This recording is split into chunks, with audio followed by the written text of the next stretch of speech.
I am Nicole Hartley Bradford. Today is Monday, September 23rd, and this is the restart of the Radical Honesty Project in the form of weekly, if not more frequent, recordings that I want to make as I touch in with myself on this edge that I'm on about becoming more radically honest. There are 8 episodes that come before this one in the Radical Honesty Project, during which it's just me speaking to the camera to document the research that I've been in, the experimenting I've been doing. For part of it is reading the introduction to Brad Blanton's book, Radical Honesty. If you listen, you'll hear bits and pieces about how it evolved and different trajectories that I thought I was on about how it would go in the future. And so what I'm starting over with is being in an even smaller here and now in each of the recordings about what I'm learning, what the gold I'm getting, the legends I want to tell legends of about the experimenting I've done, legendary failures, legendary successes, and yeah, I'm just my quest ion, the ion, this question that is orienting me, that is serving to bring this kind of charge that draws me and repels me from different spaces, and that is like a compass orienting me lately, is what's really going on for me. And then to be able to speak from what's really going on for me.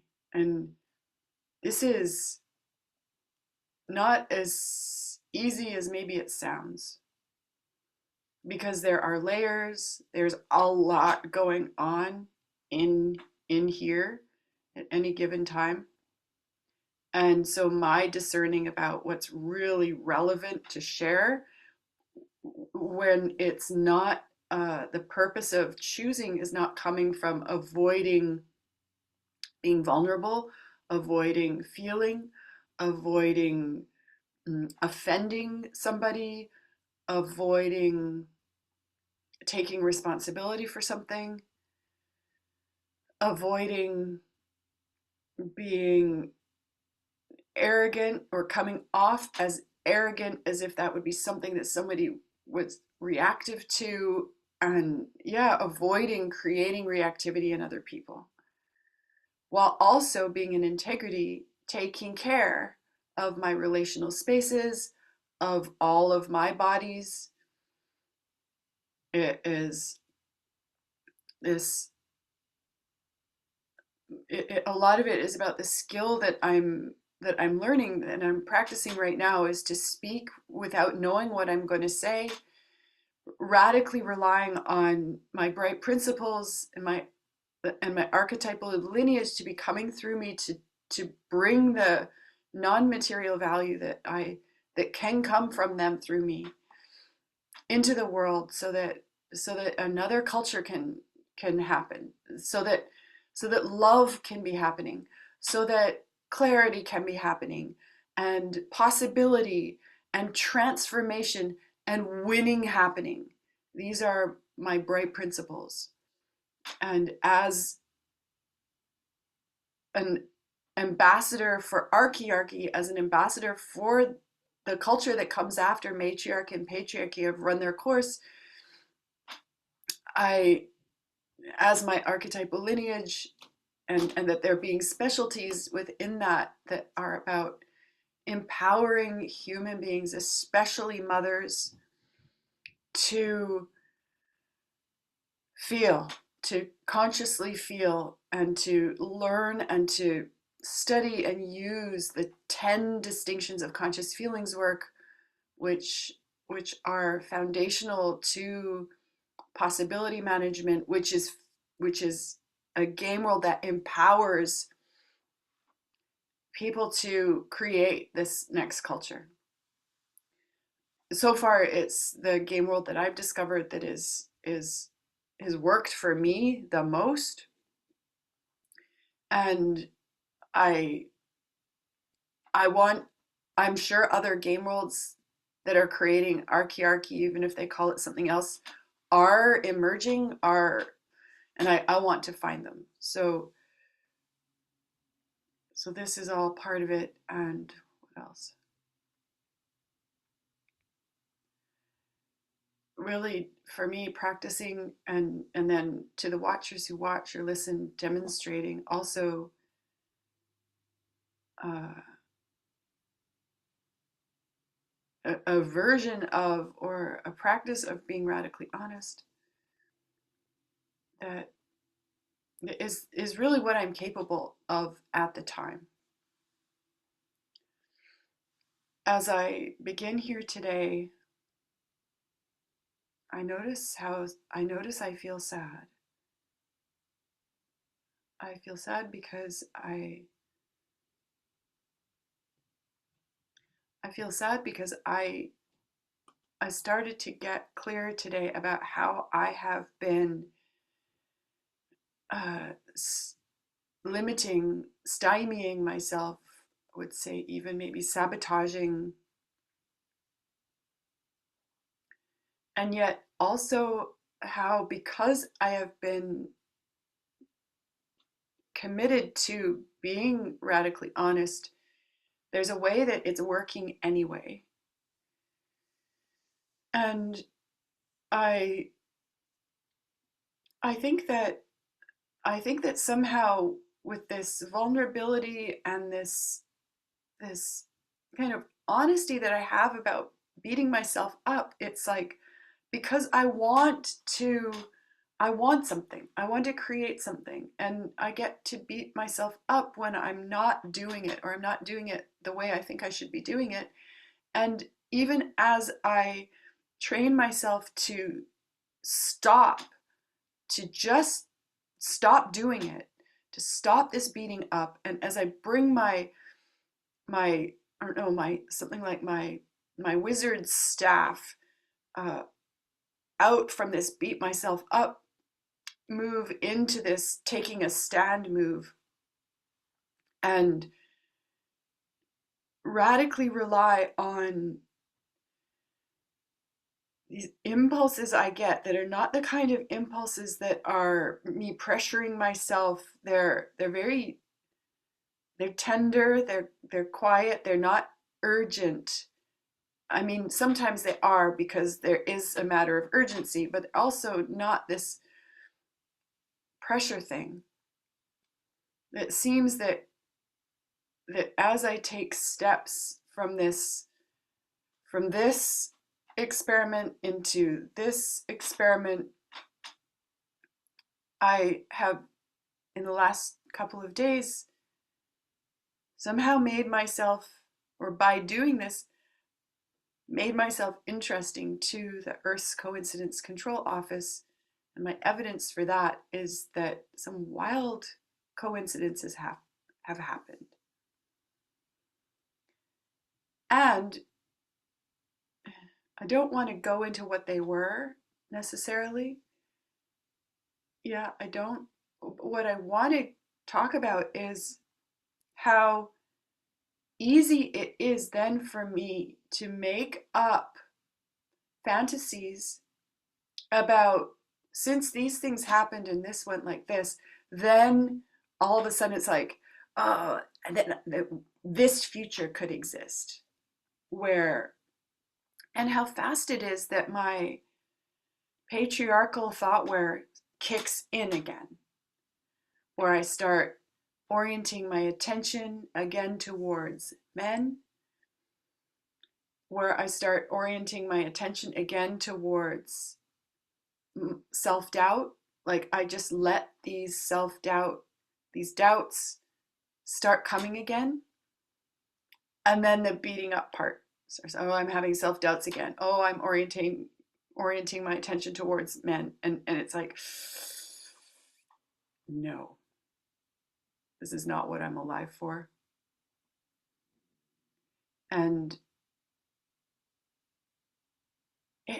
there's just so much to be honest about.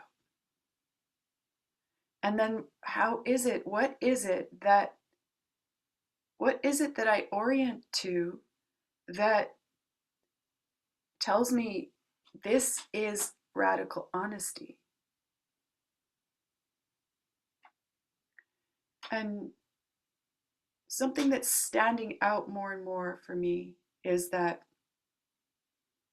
there's an inner space where my mental body, centered in my head, my emotional body, centered in my heart, my energetic body, centered wherever I'm putting my attention, and my physical body, centered on my pelvis, then when I am moving my energetic body onto also my pelvis and also letting my attention kind of go up and down into my other bodies, somehow this plumb line, this kind of straight line that's perpendicular to the ground, gives me this, I don't know, these two bearings, this like, it's like a target. It's like, okay, I have this line of reference and I have this line of reference. And yes, there's a way that it goes like this. And it reminds me of this particular definition of the word true, which is plumb, which is about being plumb. It's like, am I on this axis between straight up and straight down, and also not too far that way, not too far this way, so that there's these crosshairs that's like, yeah, this is what's really happening in my different bodies. And what's also, there's a part where it's about intensity and also, yeah, this balance between urgent and timeless. Like, I could say it now, I could say it anytime, and it's there to be said.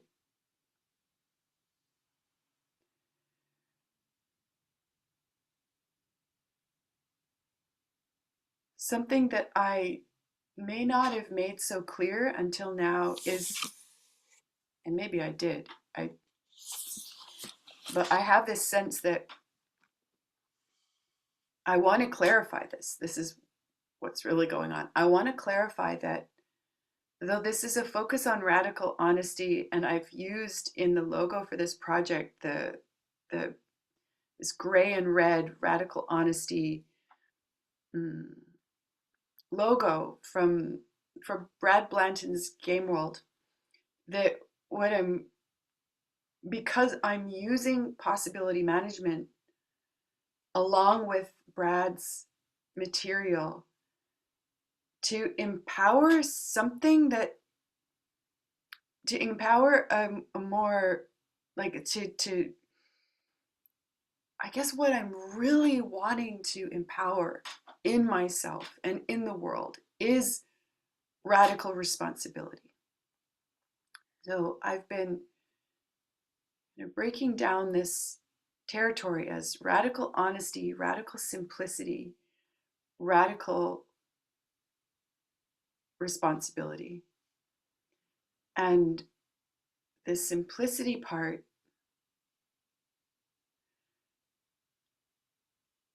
it is part of this moving down from in my head often into what am I feeling? Am I in the small here and now? Choosing where I put my attention, like noticing how my attention wants to divide, and then using those as possibilities and choosing. where I want to put it, what I want to speak to. And I celebrate that in the last couple of days there have been more instances where I somehow, despite that my all my survival strategies were freaking out and kind of, there was this uh, pull to go with the context of the space or adapt to what other people seem to want, adapt to the status quo of modern culture's standard human intelligence thought, where I felt more fear about doing that than I felt about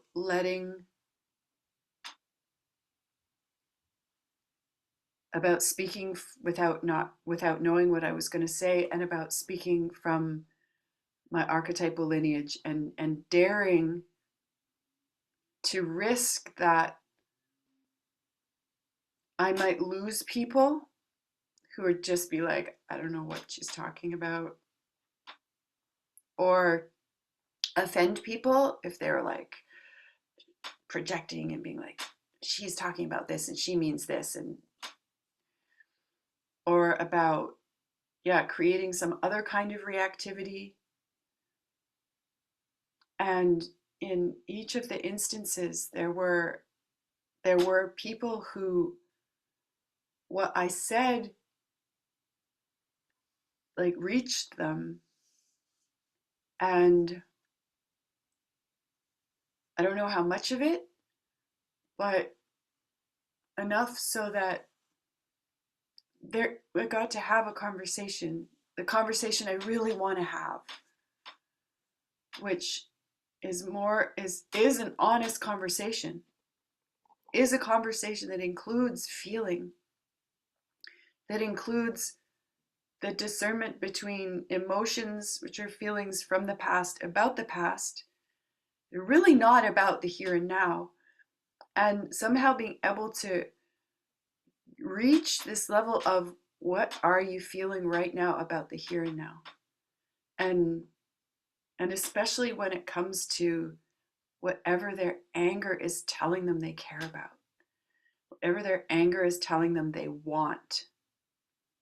And even if, like, I'm thinking of an instance where I heard from someone when I said, what do you really want? What is it that you want to go for?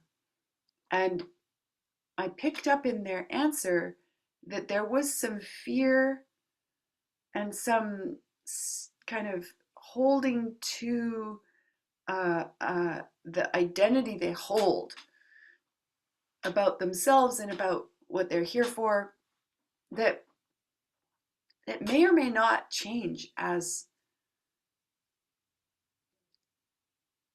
and when and if they kind of subject themselves to transformational spaces and emotional healing processes and initiations. Not to say that they're not choosing that would be wrong or bad. It would just have different consequences than if they were to choose that. And I notice my fear right now of coming off as if to make that choice right, as if to make not choosing that wrong. And I especially struggle with it because I've been noticing how much still I have the standard human intelligence thought where of making things right and wrong and good and bad. And to be radically honest, there is still this part of me that's like, no, archiarchy is right. It is good. It is what people should want and should be creating. And if they're not, they are not on. I don't want to talk to them. I don't want to collaborate with them. I don't want to be around them. And And even as I say that, I notice this kind of gap in that where I'm like, honestly, I I sometimes very much want to be around those people. I very much want to have a little more room for myself with people who aren't making who aren't uh, who aren't orienting in the same direction as me, partly because of how I use that to be hard on myself.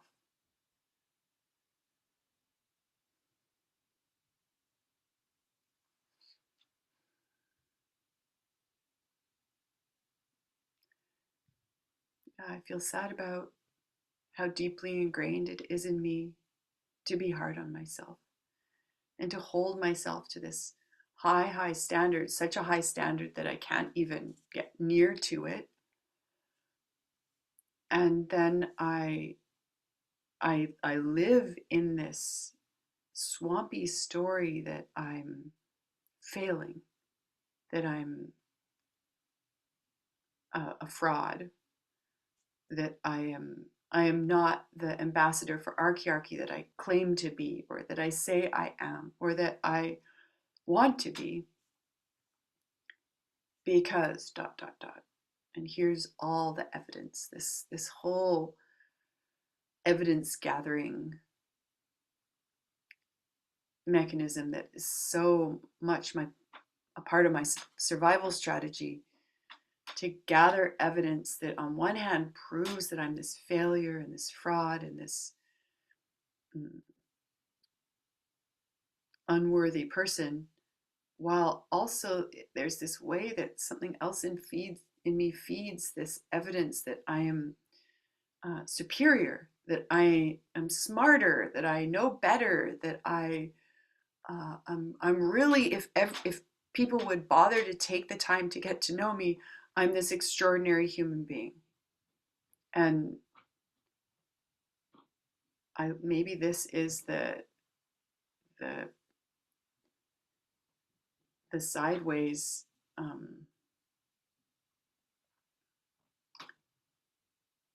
don't know, what would that be called, axis, that when when this is going back and forth and this is going up and down, then it kind of turns into this mess. In any case, this is what the Radical Honesty Project is about.